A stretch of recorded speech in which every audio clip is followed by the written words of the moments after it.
नमस्कार। Times of Swaraj के खास कार्यक्रम सीधी बात में आप सबों का स्वागत है। मैं हूं संतोष और आज हमारे साथ सीधी बात में कुमार शुभमूर्ति जी हैं।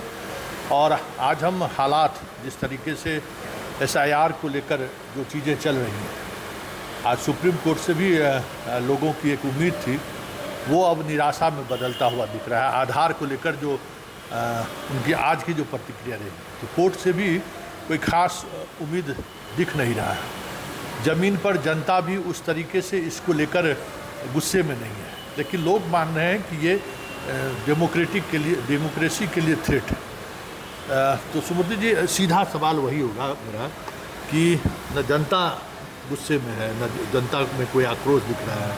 सरकार इस मुद्दे पर पूरी तौर पर इलेक्शन कमीशन के साथ खड़ी है। कोर्ट का भी रुख कुछ उसी तरीके से है और आप लोगों का मानना है कि नहीं, ये जो है संविधान के अनुसार भी नहीं है और ये जन विरोधी है। ये फिर कैसे? और ऐसे में जनता जब सड़क पर नहीं है तब तो ये चीज़ें चलती ही रहेगी। क्या लगता है आपको? देखिए, जनता में आक्रोश है इस बात को लेके, ये संतोष की बात है, लेकिन केवल आक्रोश से तो होगा नहीं। जैसा आपने कहा कि जब तक जनता सड़क पर नहीं उतरेगी तब तक निदान नहीं निकलने वाला, क्योंकि जो संवैधानिक संस्थाएं हैं वो तो सरकार के हाथ में है। सुप्रीम कोर्ट का भी जो निर्णय आज आया, ये पहले से हम लोग समझ रहे थे कि सुप्रीम कोर्ट भी वैसी ही बात करेगा जो सरकार चाहती है और इधर उधर बोल करके बात उसकी सरकार के पक्ष में जाएगी। इसलिए कोई संवैधानिक संस्थाएं आज मददगार नहीं हैं। लोकतंत्र को बचाना है तो जनता ही कुछ कर सकती है।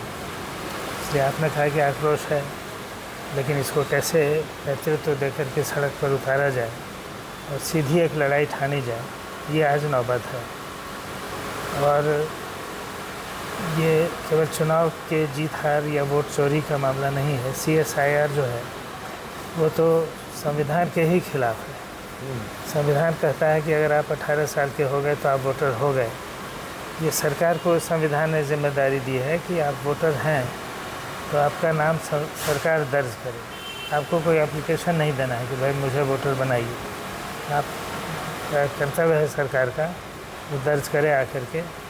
आप उसको बता सकते हैं कि भाई मैं 18 साल का हो गया और रजिस्टर पे दर्ज करें। उसी तरह से नागरिकता का भी सवाल है। हम जिस देश में हमारा जन्म हुआ है, हम रह रहे हैं, तो हम नागरिक हैं।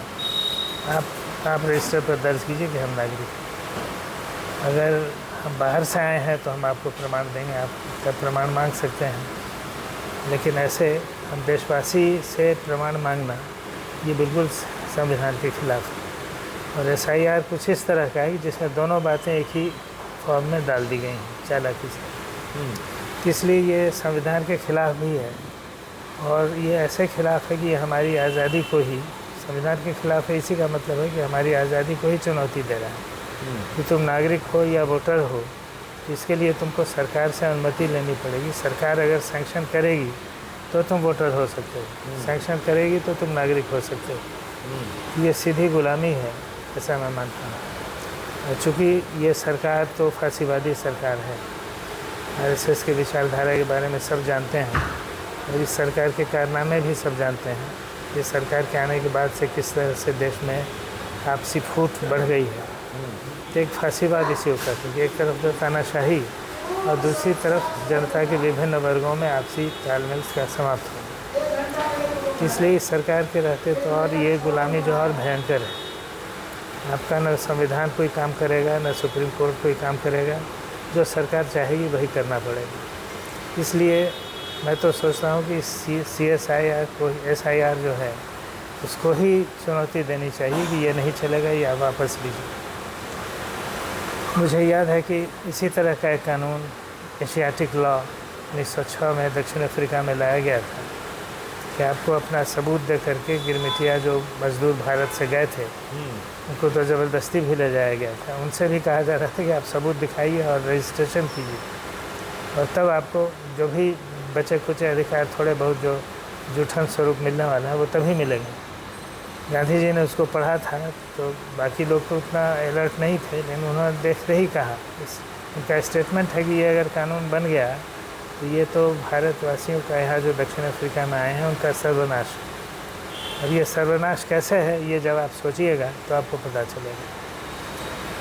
तो उनको कोई अधिकार नहीं रहेगा, गुलाम के रूप में भी उनको अधिकार नहीं रहेगा, इस तरह की स्थिति थी। तो मैं समझता हूँ कि CSIR को भी, SIR को भी उसी रूप में समझना चाहिए। ये गुलामी का एक अध्यादेश है।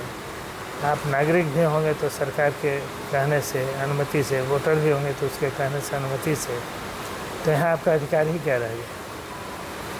तो इसको उस रूप में देखना चाहिए, चुनौती देनी चाहिए और सरकार को कहना चाहिए इसको वापस लो, और एक बड़ा जनता को भी इसके खिलाफ खड़ा होना चाहिए, एक बड़ा आंदोलन होना चाहिए। अभी ट्रेजेडी कह लीजिए या अफसोस यही है कि कोई ऐसा नेता हमारे बीच नहीं है जिसका एक मोरल, नैतिक असर हो देश में। फिर भी परिस्थितियाँ नेता पैदा करती हैं। अब अभी हम देख रहे हैं जैसे वोट चोरी की बात जिस तरह से राहुल गांधी जी ने उठाई, सप्रमाण उठाई है, ये महादेवपुरा में कर्नाटक के उसे कॉन्स्टिट्यूंसी का सर्वे करके, उसका जवाब देने से इलेक्शन कमीशन भी भाग रहा है, वेबसाइट से अपना सब कुछ हटा ले रहा है। ये सिद्ध करता है कि वो वोट चोरी की बात सही है। और इसको जिस तरह से राहुल गांधी लेके आ रहे हैं सामने, तो अगर SIR और वोट चोरी की बात जोड़ दी जाए, जो जुड़ती भी है, राहुल गांधी ने बहुत सही कहा कि ये राजनीतिक लड़ाई नहीं है, ये संविधान को बचाने की लड़ाई है। मैं उससे जाके कहना चाहता हूँ कि लोगों को ये समझना चाहिए कि ये आज़ादी को बचाने की लड़ाई है, संविधान तो उसके बाद आएगा। तो उस रूप में इसको जोड़ करके समझना चाहिए, इसके कॉन्सिक्वेंसेस को समझना चाहिए और इसका जवाब देना चाहिए।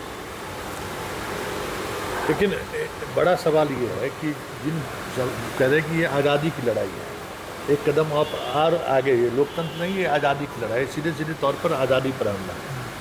लेकिन इस मुद्दे को लेकर जैसे मीडिया, जुडिशियरी और जो पॉलिटिकल पार्टी जो सरकार में, वो पूरी तौर पर इस अभियान के साथ खड़ी है। उस दौर में 74 में या आज़ादी के आंदोलन के दौर में भी कमोबेश स्थिति रही होगी, ऐसी ही रही होगी।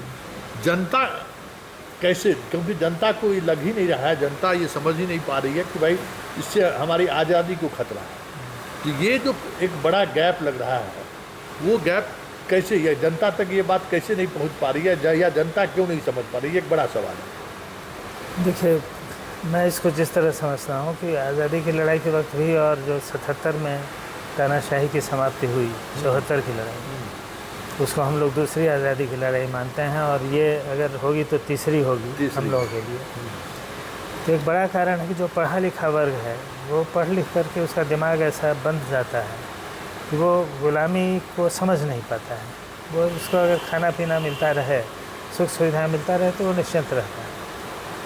लेकिन जब उसमें कोई ऐसा आता है जो उनके दिमाग में भी डालता है ये बात कि भाई ये तुम्हारी जो सुख सुविधाएं हैं, इसको लेकर के तुम क्या करोगे अगर गुलाम हो, ये जब उनके मन में आता है तो वो खड़े होते हैं, अगर 20% भी खड़े होते हैं तो आम जनता पर असर होता है। तो आज़ादी की लड़ाई के वक्त से वही बात, जब तिलक उठे, महात्मा गांधी आए, तो जो पढ़ा लिखा वर्ग था उसमें भी एक आंदोलन हुआ, और 20%, 80% तो सोया ही रहा उसके बावजूद, लेकिन 20% पढ़ा लिखा वर्ग जगा। और कई उदाहरण हैं उसके, जवाहरलाल नेहरू हैं, सुभाष चंद्र बोस हैं, डॉक्टर राजेंद्र प्रसाद हैं, जो पढ़े लिखे अच्छे खासे, ये लोग आज़ादी की लड़ाई में अपना सब कुछ भूल के कूद पड़े। तो आम जनता में भी वो आंदोलन हुआ। वही हम देखे हैं जयप्रकाश जी के आंदोलन के वक्त, सब सोए हुए थे, कि जब JP आगे बढ़े और नौजवानों ने उनको प्रतिसाद दिया, तो अनेक पत्रकार, अनेक बुद्धिजीवियों ने लेख लिखना शुरू किया, और लगा कि देश का जो क्लीन माइंड है वो इस आंदोलन के साथ है। तो जनता भी खड़ी हुई। लेकिन इस बार लगता नहीं है कि कुछ अलग है, मतलब इतनी झंझावट के बावजूद भी है इस बार तो ये लगता है कि देश में कोई बुद्धिजीवी ही नहीं है। देखिए, ऐसे भी नाम खोजिए, उस समय तो नाम खोजने भले वो सोए हैं, बैठे हैं, लेकिन नाम आता था, ये धर्मवीर भारती हैं, ये कुलदीप नैयर हैं, ये फलाना गे हैं। आज तो उस तरह का कोई नाम भी नहीं है जिसको हम देखें। लेकिन मैं मानता हूँ कि समस्याएं हल निकालती हैं, देश अपना रास्ता बनाता है, आज़ादी अपना रास्ता खोज लेती है। इसलिए उस तरह के लोग सामने आएंगे, और अगर नहीं भी आए पढ़े लिखे लोग, तो आम जनता भी इस बार खड़ी होकर जवाब देगी। ऐसा लग रहा है। लग रहा है ऐसा। मुझे इस बार विनोबा जी की बात याद आती है। उन्होंने कहा कि अब नेताओं का ज़माना गया, अब जयप्रकाश जी फिर होने वाले नहीं हैं। आम लोग जो है, आप लोग आम कद के लोग, वही लोग जुड़ेंगे, वही लोग जुटेंगे, टीम बनेगी, खड़े होंगे और आम जनता को खड़ा करेंगे। तो वो हमको लगता है, जैसा मैं 2-3-4 जगहों पर गया हूँ और दूसरे प्रांतों में भी जाता हूँ, आम जनता इन चीज़ों को समझ रही है और उम्मीद है हमको तो दिख रहा है कि जनता खड़ी होगी। और ख़ासकर अगर नाम लेकर कहूँ तो जैसे जनता पार्टी बनाने के कारण कांग्रेस की हार हुई तानाशाही की, इस बार इंडिया गठबंधन बना है और जिस रूप में सामने आ रहा है, हमको लगता है कि ये उस गति को प्राप्त कर लेगी कि वो बीजेपी को पराजित करेगी। वोट चोरी के बावजूद और सारी संवैधानिक संस्थाओं को कंट्रोल कर लेने के बावजूद कठिन होगा, लेकिन जनता के सामने बांग्लादेश का भी उदाहरण है, जनता के सामने श्रीलंका का भी उदाहरण है और ये उदाहरण सरकार के सामने भी है। इसलिए इस सब में से रास्ता निकलेगा और भारत फिर एक लोकतांत्रिक धर्मनिरपेक्ष देश के रूप में स्थान पाएगा। लेकिन आप लोग जो कांग्रेस के खिलाफ लड़ाई लड़े, ये बीजेपी और संघ के लोगों का कहना है कि जो लोग कांग्रेस के खिलाफ लड़ाई लड़े, आज वो कांग्रेस के साथ खड़े हैं। कि भाई कुमार सुब्रमूर्ति छात्र संघर्ष वाहिनी के नेशनल कन्वीनर थे, पूरे देश में कांग्रेस के खिलाफ आंदोलन में छात्रों का नेतृत्व कर रहे थे और आज कांग्रेस के साथ खड़े दिख रहे हैं। देखिए, ये लोगों की समझ का फेर है। हम लोगों ने कभी कांग्रेस के खिलाफ लड़ाई नहीं लड़ी, इंदिरा जी के खिलाफ लड़ाई नहीं लड़ी। हमारी लड़ाई तानाशाही से थी। कांग्रेस की तानाशाही थी, इंदिरा जी की तानाशाही थी, उस तानाशाही से हम लड़ रहे थे। उस समय सामने कांग्रेस थी, उससे लड़ना पड़ा। आज भी हम कोई मोदी के खिलाफ और बीजेपी के खिलाफ नहीं लड़ रहे हैं, हम फांसीवाद के खिलाफ लड़ रहे हैं। फांसीवाद के रूप में बीजेपी और मोदी जी सामने है, आरएसएस सामने है, इसलिए हम इससे टकरा रहे हैं। तो फांसीवाद हमारा लक्ष्य है, ये कोई संगठन आदि, व्यक्ति आदि हमारा लक्ष्य नहीं है। तो आपको क्या लगता है कि कुछ चूँकि उस समय कांग्रेस के खिलाफ, तानाशाही के खिलाफ लड़ने में आरएसएस बीजेपी हमारे साथ थी, इसलिए हम उनके साथ थे। आज आरएसएस और बीजेपी फांसीवादी हैं और उसके खिलाफ कांग्रेस है, इसलिए हम कांग्रेस के साथ हैं या कांग्रेस हमारे साथ है। मतलब हम इसलिए साथ हैं या हमारे साथ हैं कि हम तानाशाह के खिलाफ उस दौर में भी थे और आज के दौर में भी। सही कहा आपने। मतलब उम्मीद रखा जाए कि कुछ बदलाव आने वाले समय में दिखेगा। नहीं, हमको तो उम्मीद नहीं, हमको विश्वास है कि आने वाले समय में दिखेगा। वो समय हो सकता है कि जल्दी आए, हो सकता है थोड़ी देर से आए, लेकिन उसके अलावा भारत की और कोई दिशा नहीं है। भारत जब भी आगे बढ़ा है तो वो उदारता की तरफ आगे बढ़ा है, धर्मनिरपेक्षता की तरफ आगे बढ़ा, ये इसकी परंपरा रही है। उससे उसको हटाना मुश्किल है। जो हटाना चाहेंगे वो खुद हट जाएंगे। अच्छा, एक आखिरी सवाल कि सिविल सोसाइटी, हालांकि इस दौर में सिविल सोसाइटी पर बड़ा हमला हुआ, अब सिविल सोसाइटी में वो ताकत अब बची नहीं है, फिर भी सिविल सोसाइटी अब कमर कस रहा है उस इलेक्ट्रल सिस्टम में जिसके सहारे बदलाव की बात करते हैं। आज भी बैठक में हम कुछ देर रहे, चीज़ों को हमें समझने का मौका मिला। तो क्या सिविल सोसाइटी इस बार पूरी तौर पर इस मूड में है कि इस तानाशाही के खिलाफ सड़क पर भी उतर पड़ सकते हैं? देखिए, सिविल सोसाइटी आज दो तरह की है। एक तो है जो संगठित है, रजिस्टर्ड है, जिसको एनजीओ कहा जाता है, एक समय उसको संस्थाएं कहा जाता था। उस रूप में एक सिविल सोसाइटी है जो समाज के प्रति कंसर्न हैं, समाज के बीच काम करते हैं।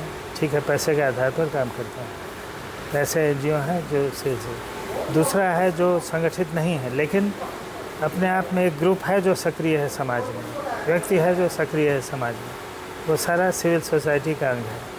तो आज ये स्थिति बनी है कि संगठित सिविल सोसाइटी और जो खुले स्वतंत्र सिविल सोसाइटी है, ये दोनों मिल कर के काम कर रहे हैं।